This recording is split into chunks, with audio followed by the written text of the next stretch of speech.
Hey Slack, I kinda suck at Dying Light. Can you show me some moves? Having problems getting your game on in Dying Light? Yeah, I am. Okay, try some of these MajorSlack approved early game combat techniques. Okay, here's a move that should be always at your disposal. If you're ever above zombies, you can do what I like to call the drop and flop. Just jump on the zombies and it knocks them to the ground. And it leaves them wide open for a juicy head splattering. And you also earn 20 agility XP for knocking zombies to the ground when you do that, alright? Now, here's a move I like to call bait and stick. If you got a spiked trap in the area, throw some firecrackers at the trap and get all the zombies neatly congregated around the trap. Zombies are firecracker junkies. Whenever you throw firecrackers, they all just gather around and go gaga and leave themselves wide open for a good kicking. So yeah, make sure you avail yourself of that opportunity whenever it presents itself. Now we got a medium locked chest here. Don't sneeze at medium locked chests. Sometimes they give up blue weapons. This time it gave up a green. And some coffee, which I forgot to take. Missed the spot. Shut up, Pee-wee.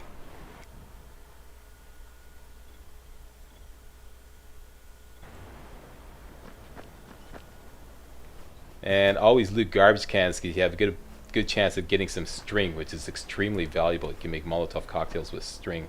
And I'm leaving those zombies there, those dead bodies there, to let them cook into loot packages while I go over to this little inlet and harvest some underwater algae. This is a plant that can be used to create resistance boosters, which will make you take less damage for the length of the booster. Alright, common herbs plus underwater algae equals resistance boosters. And I'm going to fashion those, or rather craft those, much later because underwater algae is hard to come by.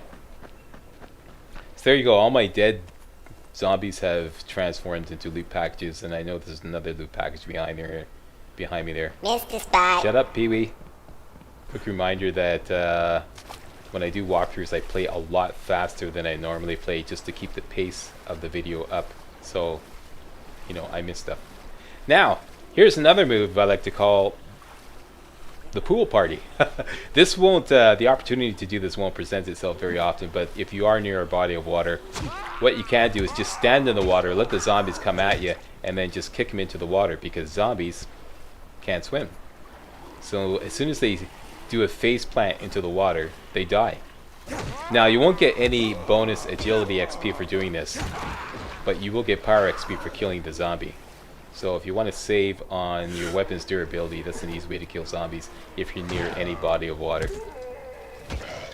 Kick them into the water until they face plant into the water, and they can't swim for shit. So they pretty much die right away. Pardon my French.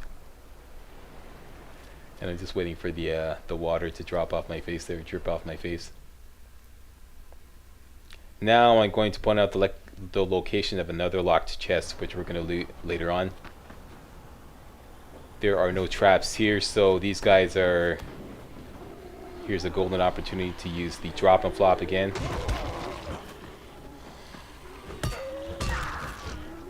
Note that you can drop more than one zombie at a time.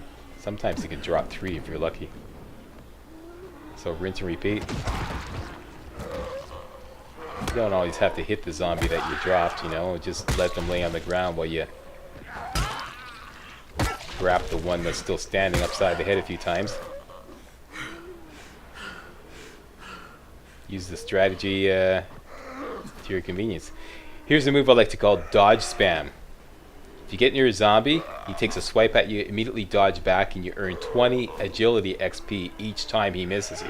See that? I'm earning 20 agility XP. You can earn agility XP at the rate of 400 XP per minute doing this. Alright? You can really ramp up your agility XP doing this. Now, according to some preliminary testing, I haven't tested this extensively, but according to some preliminary testing, you can't do this forever. What I believe what happens is the zombie takes a little bit of damage every time he takes a swipe at you and misses. So I've seen zombies just actually fall flatter on their face after taking like, you know, 20 swipes at me and missing. So I believe what happens is they run out of stamina and they also take damage, so they eventually just die. So I don't think you can milk a zombie indefinitely doing that. I didn't really have the patience to test that extensively because it seemed like there were other times where you could do it indefinitely, and I just got like tired of doing it. And I'm going, okay, well, how long can this go on? Forever or what, you know? And here's the location of this locked chest. It's another medium locked chest.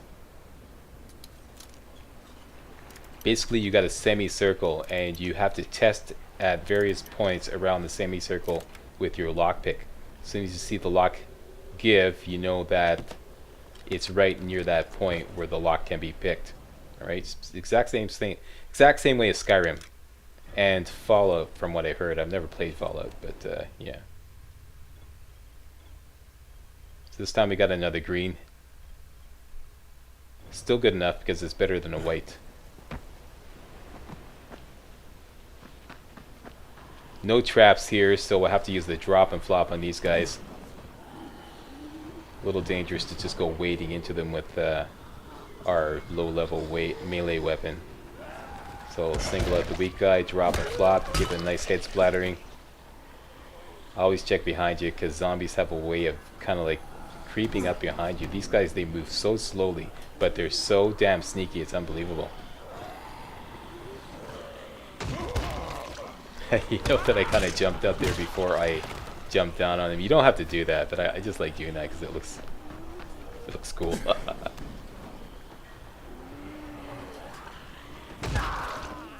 So 20 agility XP every time you do that. Every time you knock a zombie to the ground, dropping on him. 20 agility XP. Later on, we're going to be getting skills that will take advantage of this exact same... Here, I actually missed. Yeah, the exact same move, except you'll be using a weapon and be doing instant kills. But early in the game, we don't have access to those skills, so you have to rely on the drop and flop, okay? But later on, you'll be getting a skill known as, I think it's called the drop attack. And whenever you're above a zombie, just drop down on them. Use your one-handed weapon and kill him instantly. It's a great skill. It's really cool. You'll see.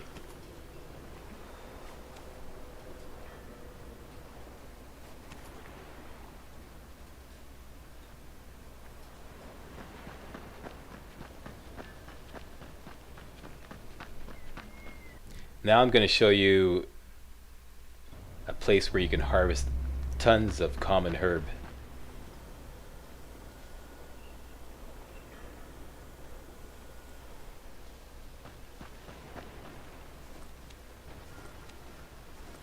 Right here, it's marked on the map.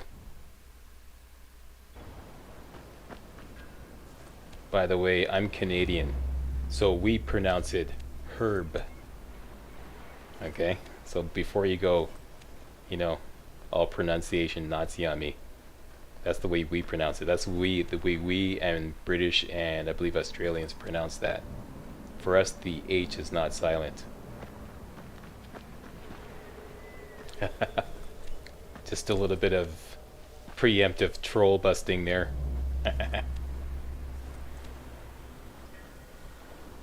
Yeah, tons of herbs there. Herbs are a necessary ingredient for all booster recipes, whether it be speed booster, stamina booster, resistance booster, or night vision booster. They all require herbs. Alright, let's go get another blueprint. This blueprint is just north of the herb icon on your map, right there.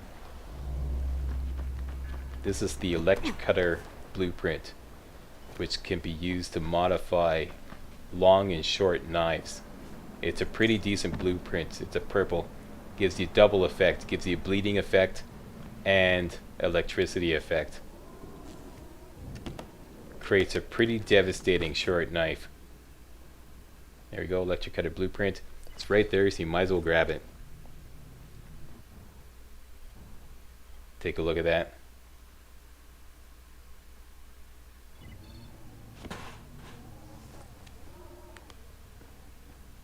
Now, part of this tour that I'm making in the lower east side of the slums area is to loot as many cash registers as possible, because they typically give up around $100, which is a pretty good haul as far as money goes. Okay, so the first cash register is down there. I'm just gonna give this guy a little rap on the noggin. Make sure he doesn't harsh my buzz as I'm looting the cash register. And we just leveled up agility. So now we are eligible to get one of the most important agility skills in the game, I believe, and that's grapple. Okay, whenever an enemy gets near you and takes a swipe at you, you can kind of like throw him in any which direction. You can throw him to the right, to the left, or behind you. And I usually like to throw him behind, but depends on the circumstances. This is fantastic for throwing zombies into traps. You got a spike trap to the right of you, or to the left of you, or behind you. Zombie approaches you, grapple him into the trap. It's a lot easier and a lot faster than kicking the zombie into the trap. Okay, so pretty much my days of kicking zombies into traps is over. I still do it once in a while, but now it's all about grappling, and it's so much fun too. Little tip about grappling. This is something when I first started using grappling. Here's the location of another cash register. That's what that waypoint was referring to. Yeah, when I first started doing grappling, I was finding it pretty difficult to pull off until I discovered a little trick. And that is, when you're getting ready to grapple a zombie, hold down the grapple button all the time. Okay, and then just kind of shimmy around with your movement buttons, and then when he's ready to kind of like take a swipe at you, press back or press left or press right, and you'll instantly score a grapple. Okay, so hold down the grapple button all the time when you're getting ready to grapple, and it'll make it a lot easier. I don't know how easy that's going to be to pull off on the console version, but on the PC version, yeah, that's what I do, and now I have no problems grappling. Alright, here's another combat technique I like to call the zombie 4th of July. I showed you this way back in episode 2. Now we're using firecrackers. Basically, you use firecrackers to draw zombies towards an explosive container. This time it's a gas cylinder. Okay, so throw a whole bunch of firecrackers. Firecrackers are cheap. Lots of firecrackers going to be at your disposal. So just throw them with reckless impunity. And we got a bunch of zombies gathered around here. Go up, give the gas cylinder a good whack, punctures it, and it will blow a few seconds later. And you got yourself a whole bunch of zombie kills. Here's the grappling right there, okay? That's what grapple looks like. And this is a move I like to call the royal ass kicking. I'll show you better. That's pretty funny. Oh, the other guy. Yeah, I like to call that move the royal ass kicking. You grapple a zombie behind you, and then you repeatedly kick him in the ass until he falls down. Okay? This is, I mean, I never ever get tired of doing that. It is so freaking funny. I love it. So now you got dodge and grapple, so you can have a lot of fun messing zombies up.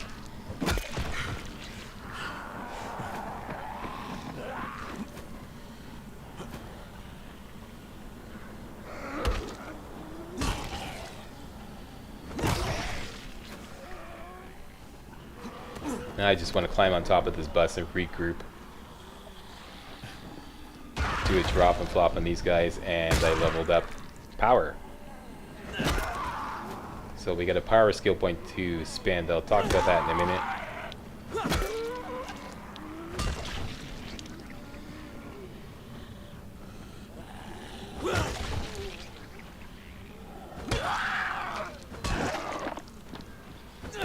Nice stun attack there. Have to repair my weapon.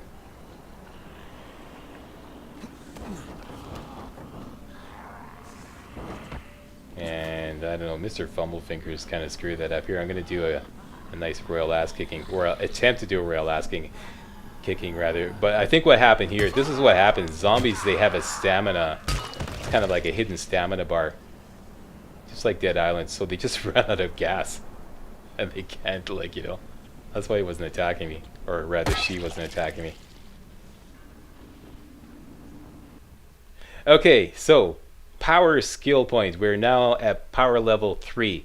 I don't like either of these skills, multi-throw or kickstun, which are available. Multi-throw because I just think that throwing stars aren't that powerful. And even when you get elemental throwing stars like exploding, freezing, burning stars, the only one that's really worth a damn, in my humble opinion, is exploding throwing stars. And when you use those, there's consequences. So I really don't have any use for multi-throw. Kickstun I think is completely pointless. You get a 10% chance to stun an enemy if you kick him. So 1 out of every 10 kicks is going to stun him. I think that's completely pointless too. So what I like to do at this point is save my skill point, save my power skill point for sturdiness and melee throw rather, which will allow you to throw melee weapons, both of which are level 4 skills. So save the skill point, and when you get to level 4, you can be able to get both those skills at the same time. Sturdiness bumps up your health bar, alright?